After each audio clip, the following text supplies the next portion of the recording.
உன் பிரேக்னா இஷ்டத்துக்கு அழுத்துவியா நீ அப்படின்னு ஃப்ரெண்ட்ஸு படத்தில் வடிவேல் அவர்கள் ஒரு டைலாக் கேட்பார் இல்லையா, அது மாதிரி தான் இன்றைக்கி பிக் பாஸ் எபிசோடோட டே 1 பார்த்ததுக்கப்புறமா அந்த ஃபீல் வந்தது. உங்கள் பிக் பாஸ்லாம் நீங்கள் என்ன வேணா பண்ணுவீங்களா அப்படிங்கிற மாதிரி தான் தோணுச்சு. ஏன்னா பாவம் அந்த பொண்ணு 21 வயசில் சின்ன பொண்ணு ஒரு பெரிய ஆசையோடு அந்த பிக் பாஸ் வீட்டுக்குள்ள வந்திருக்கு. ஒரு 20 நாள் 30 நாள் ஆயிருந்தா கூட பரவாயில்ல, ஒரே ஒரு நாள் 24 மணி நேரத்தில் எல்லாரும் நாமினேட் பண்ணி வெளியே அமிச்சிட்டானுங்க அப்படின்னு சொல்லிட்டு அந்த பொண்ணை இப்படி மனசு உடஞ்சி அனுப்பி வச்சிட்டிங்களே அப்படின்னு தான் இருந்தது. ஆனால் இதை கொஞ்சம் சீரியஸாக பார்க்க வேண்டிய ஒரு விஷயமும் கூட. பிகாஸ் ஒரு பெரிய ஆசைகளோட வந்த ஒரு 21 வயசு பொண்ணு வேற ஒரு விதத்தில் சொல்லப்பட்ட ஒரு காரணத்துக்காக எல்லாரும் அதையே ஒரு காரணமா எடுத்து நாமினேட் பண்ணி அந்த பொண்ணை இப்ப வீட்டை விட்டு வெளியே அனுப்பிச்சிட்டாங்க. இதை வெளியே அனுப்பிச்சது கூட தேவலாம். அந்த வெளியே அனுப்பிச்சதுக்கு அப்புறம் அந்த அனுப்பிச்சது அந்த வாசல்ல வந்துட்டு எத்தனை பேர் நீ பேர் சொல்லி வச்சிருக்க பாரு, சாச்சனா சாச்சனான்னு எத்தனை பேர் உன் பேர் சொல்றாங்க பாரு, இதுக்கு நீ ப்ரௌட் பண்ணு, proud of you my child அப்படிங்கிற மாதிரி ஒரு ஆக்டிங்லாம் ஒரு சிலர் போடுறாங்க. அதெல்லாம் தாங்கிக்கவே முடியல.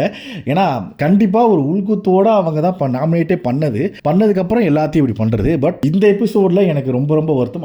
ஐ மீன் எபிசோடுங்கிறத விட பிக் பாஸ் சீசன்ல ஆரம்பத்திலே ஒரு ஷாக்கிங் நினைச்சவங்க பண்ணது ஒரு பெரிய டிசப்பாயின்மெண்டா தான் அமைஞ்சிருக்கு. ஸோ பெரிய வருத்தம் தான். இது என்ன ஆக போகுதுன்னு சொல்லிட்டு பொறுத்திருந்து நம்ம பார்க்கலாம். தென் அதுக்கப்புறம் அந்த சாச்சனா பொண்ணு வெளியே போகும்போது குறிப்பிட்ட ஒரு சில வார்த்தைகள் சொல்லி ஒரு சிலர் நாமினேட் பண்ணாங்க. அதுல முக்கியமா ஜாக்லின் நீங்க என்ன வேணா சொல்லி நாமினேட் பண்ணியிருந்துக்கலாம், நீ அந்த வார்த்தையை சொன்ன அது எனக்கு பிடிக்கலாமா அப்படிங்கிற மாதிரி எல்லாரும் காரணமா சொன்னாங்க. அது என்ன வார்த்தைனா, அந்த காலங்காத்தால ஆரம்பிச்சோன்னு குளிச்சு டான்ஸ்லாம் ஆடிட்டு எல்லாரும் சும்மா உட்கார்ந்துருக்கப்ப ஏதோ ஒரு சின்ன டாஸ்க், அதுல யாரோ ஒருத்தர் ஏதோ ஒன்று கிளப்பி விட, அதாவது இந்த 24 மணி நேரத்துக்குள்ள நான் வீட்டை விட்டு போக மாட்டேன் அப்படின்னா என்னென்ன சொல்லுவீங்க அப்படிங்கிற மாதிரி எல்லாரையும் சொல்லி ஒரு சின்ன டாஸ்க். அதுல அந்த சாச்சனா பொண்ணு குட்டி பிள்ளை இளம் பிஞ்சு சுட்டி குழந்தை அப்படிங்கிற மாதிரி இல்லையா. ஸோ அப்படி அந்த பொண்ணு என்ன சொன்னா, இப்போ யாரும் போகலைன்னா நான் போகிறதுக்கு ரொம்ப ஹாப்பியா இருக்கேன் அப்படிங்கிற மாதிரி ஒரு விஷயத்த சொல்ல, அதை எல்லாரும் ஆஹா கிடைச்சிருச்சா பாயிண்ட் எடுப்பல நங்கூரத்தை அப்படிங்கிற மாதிரி எடுத்து அதை எல்லாரும் ஒரு பாயிண்டா சொல்லிட்டாங்க. இது காமனா எல்லாரும் சொன்னாங்கன்னா, ஜாக்லின் சொன்ன பாயிண்ட் அப்படிங்கிறது ரொம்ப ஒரு மாதிரி கன்னிங்காவே இருந்தது, ரொம்ப ரொம்ப செல்ஃபிஷா இருந்தது. பிகாஸ் அதுதான் கேம் அப்படிங்கறனாலும் கூட முதல் நாளே இதை காட்டணுமா அப்படிங்கிற மாதிரி ஒரு ஃபீல் தான் வந்துச்சு. அது நீங்க போக போக காமிச்சிருந்தா கூட ஓகே ஜாக்லின் இப்படிதான் போக போக ரியலைஸா இருக்கும். ஆனா இப்பவே ஜாக்லினா இப்படிதான் அப்படின்னு ஒரு மைண்ட் செட் வந்துருச்சு. அது ரொம்ப ரொம்ப தவறு. அது ஜாக்லினோட கேமுக்கும் சரி அவங்க சொன்ன விதத்துக்கும் சரி. ஜாக்லின் என்ன சொன்னாங்க அப்படின்னா, நான் சேஃபா இருக்கணும், அதுக்காக நான் உன்னை வெயிட் பண்றேன், நானும் நீனும் கிட்டத்தட்ட ஈக்குவலா இருக்கும் அந்த கவுண்டிங்ல, நாமினேஷன் கவுண்டிங்ல நான் சேஃபா இருக்கணும் அப்படிங்கிற ஒரு காரணத்தினால உன்னை நாமினேட் பண்றேன் அப்படிங்கிற மாதிரி ஒரு பாயிண்ட்டை ஜாக்லின் அவர்கள் சொல்லிட்டாங்க. சொன்ன முடிச்சதுமே சுள்ளுன்னு ஏறிடுச்சு எனக்கு. வேற வழியில அந்த பிஞ்சு குழந்தை சுட்டி குழந்தை அப்படியாவது அமைச்சிருக்கலாம். அந்த கையில விஜய் சேதுபதி அவர்கள் கொடுத்தாரு இல்லையா ஒரு டிராஃபி, அதாவது தன்னுடைய அப்பா கொடுத்த ஒரு டிராஃபி, மகாராஜால அப்பா தானே, அந்த அப்பா கொடுத்த டிராஃபியை கல்லில் போட்டு ஒட்டச்சிட்டு வெளியே போமா அப்படிங்கிற மாதிரி சொல்ல, நீங்க நல்லா நோட் பண்ணீங்கன்னா தெரியும் அந்த மெயின் டோர் கிட்ட எவ்வளவு டிசப்பாயின்மெண்டோட அந்த பொண்ணு வெளியே போனாங்க அப்படிங்கறத நீங்க பாத்தீங்கன்னா கண்டிப்பா உங்களுக்கு தெரிஞ்சிருக்கும். சோ ஓகே, இது ஒரு இருக்கா. அண்ட் இன்னொரு பாயிண்ட் இது கேம் பிளே நினைச்சு பிக் பாஸ் கண்டஸ்டன்ட்ஸ்க்கு இது ஒரு அந்த டீம் கொடுத்திருக்காங்க. ஆண்கள் ஒரு சைடு பெண்கள் ஒரு சைடு, ஆண்கள் ஒரு அணி பெண்கள் ஒரு அணின்னு சொல்லிட்டு இது எந்த விதத்துல நியாயம், எந்த விதத்துல கரெக்டா போகுது, எப்படி இது ட்விஸ்ட் ஆக போகுதுங்கிறத நம்ம வெயிட் பண்ணி பார்க்கணும். பிகாஸ் ஒரு சிலருக்கு கண்டிப்பா இந்த ஆண்கள் பெண்கள் அப்படின்னு பிரிச்சது வீட்டில் இருக்க ஒரு சில பெண்களுக்கே, அதாவது தாய்மார்கள் குடும்ப பெண்கள்லாம் பார்ப்பாங்க இல்லையா, அவங்களுக்கே ஒரு சில ஒரு எரிச்சலை உண்டாக்கிருக்கலாமோன்னு ஒரு டவுட் ஒன்று லைட்டா வருது. நேத்து அவ ஸ்டேஜ்ல விஜய் சேதுபதி அவர்கள் அனௌன்ஸ் பண்ணதுக்கு அப்புறம் ஒன்றும் தோணல. வீட்டுக்குள்ள அவங்க பிக் பாஸ்லயும் ஆண்கள் வேற பெண்கள் வேற அப்படின்னு தனித்தனியா பிரிச்சு நாங்க கோடு போட்டு வச்சிருக்கோம் அப்படின்னு சொல்றப்ப பெருசா அவனுக்கு இது ஆகல. ஆனா இன்னைக்கு அவங்க அந்த கேமை ஸ்டார்ட் பண்ணி விளையாட ஆரம்பிக்கும் போது ஒரு என்ன சொல்றது, ஒரு முகசுழிப்பு மாதிரி ஆகுது. ஆண்கள் பெண்கள்னு பிரிச்சு ஆண்களுக்கு உண்டான விதிமுறைகள் நீங்க போடுங்க, பெண்களுக்கு உண்டான விதிமுறைகள் நீங்க போடுங்க, பெண்கள் இருக்கிற சைடு ஆண்கள் வரக்கூடாது, அப்படி ஆண்கள் வரணும்னா பெண்கள் சொல்றத ஆண்கள் செஞ்சுட்டு வரணும், பெண்கள் சைடு ஏதாவது ஒரு விஷயம் தேவைப்படுது அது ஆண்கள் சைடு இருக்கு அப்படின்னா அதை ஆண்கள் என்ன சொல்றாங்களோ அதை நீங்க செஞ்சுட்டு அந்த ஒரு டாஸ்க் பண்ணிட்டு நீங்க அதுக்குள்ள வரலாம் அப்படிங்கிற மாதிரி ஒரு விதிமுறைகள் மாதிரி அது போட்டிருக்காங்க. இது எந்த அளவுக்கு ஐடியா, எந்த அளவுக்கு இது சாத்தியமாகும், எப்படி எல்லாம் இது கண்டென்ட் ட்ரிவன் ஆகும் அப்படிங்கிறது தெரியல. அது எப்படி வேணா கிரியேட் பண்ணிருக்கலாம் கண்டென்ட், ஆனா இப்படி ஒரு பிரிச்சு பிரிவினையை ஏற்படுத்துற மாதிரி தோணுது. இதெல்லாம் ஒரு விஷயம் மட்டும் எனக்கு தோணுச்சு. என்னன்னா நேத்து ஆர்னவ் ஸ்டேஜ்ல பேசும்போது விஜய் சேதுபதி அவர்கள் ஒரு கருத்து சொன்னாரு. ஆனா ஆர்னவ் சொன்னது ரொம்ப தப்பு தான், இல்லைன்னு சொல்லவே இல்லை. ஆம்பளை இல்ல சார் அப்படிங்கிற மாதிரி ஒரு பாயிண்ட் சொன்னாரு.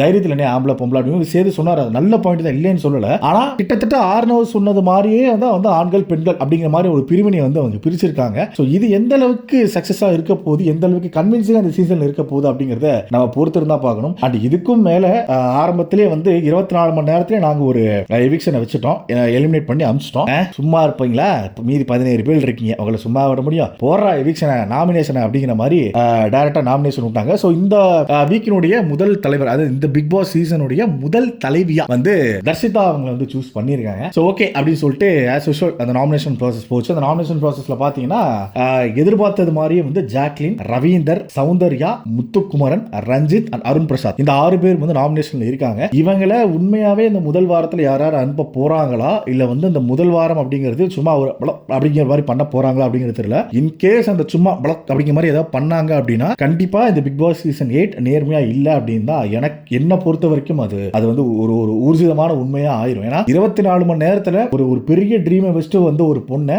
இவங்க ஒரு டாஸ்க் மாதிரி வச்சு இவங்களா ஏதோ ஒன்று பிளான் பண்ணி அனுப்பிச்சுட்டாங்க. அதுக்கு வந்து அந்த பொண்ணு பலியே கிடையாது. ஐ மீன் அந்த பொண்ணு வந்து பலி ஆயிட்டாங்க. அந்த பொண்ணு காரணமே கிடையாது. ஆனா அதை ஒரு காரணமாக்கி அனுப்பிட்டாங்க. இன்கேஸ் இந்த நாமினேஷன் இந்த ஆயிருக்கு அந்த 6 பேர் இருந்து யாரா ஒருத்தரை வெளியே அனுப்பல அப்படின்னா இந்த பிக் பாஸ் உண்மையா இல்ல. பாக்குற ஆடியன்ஸ்க்கு ஒரு மைண்ட் செட் ஆயிரும். இது என்னடா இவங்க இப்படிதான்டா பண்ணுவாங்க அப்படிங்கிற மாதிரி ஒரு பாயிண்ட் ஆஃப் வியூ கிரியேட் ஆனாலும் சந்தேகப்படுறதுக்கே இல்லை. அப்படி ஆனாலும் ஆயிரும். ஸோ இதுதான் இந்த டே 1 நிலைமை. ஸோ யாராரு உண்மையா இருக்காங்க, யாரோட உண்மை முகம் வெளிப்பட்டது அப்படிங்கிறதுக்கு உண்டான நிறைய ஒரு என்ன சொல்றது பெரிய ஆரம்ப புள்ளியா வந்து டே 1 அமைஞ்சது.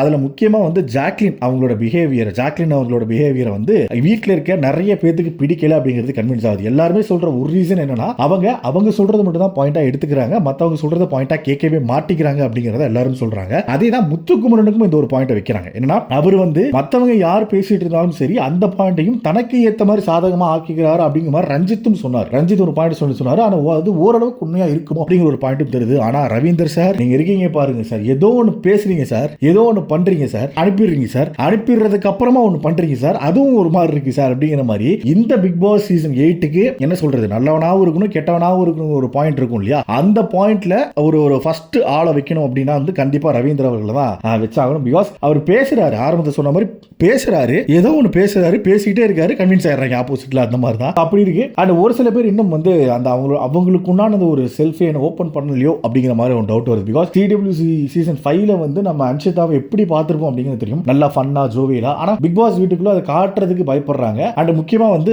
இன்னொருத்தர் வந்து அர்ணவ் எனக்கு புரியல. அர்ணவ் அந்த பொண்ணை காரணம் சொல்லி அனுப்பிட்டாங்க. ஓகே, அதுக்கு அந்த ஒரு நாளைக்குள்ள அவ்வளவு எமோஷன் வந்துருமா அப்படிங்கிறது ஒரு டவுட்டா தான் இருந்தது. பிகாஸ் அந்த கண்ணீரும் உங்களுக்கு உண்மையா இருந்திருக்கலாம். பட் பார்க்குற ஆடியன்ஸ்க்கு ஒரு மாதிரி என்ன இப்படி பண்றாரு, முதல் நாளையே வருமா அப்படிங்கிற ஒரு பாயிண்ட் ஆஃப் வியூ கிரியேட் பண்ணும். பொறுத்தது பார்ப்போம் அடுத்தடுத்த எபிசோட்ஸ்ல என்னென்ன ஆக போகுது, யார் எப்படிலாம் மாற போறாங்க, உண்மை முகம் எப்படிலாம் வெளியே வர போகுது அப்படிங்கிறத ஸோ வெயிட் பண்ணி பார்ப்போம். ஸோ இன்னைக்கு எபிசோட்ல உங்களுக்கு என்னடா பிடிச்சது அண்ட் சஞ்சனா வெளியே போனது உங்களுக்கு எந்த அளவுக்கு கன்வின்சிங் ஆச்சு இல்லை கன்வின்சிங் ஆகலை அப்படின்னு உங்களுக்கு தோன்ற பாயிண்ட்டை கீழே கமெண்ட் பாக்ஸ்ல கமெண்ட் பண்ணுங்க.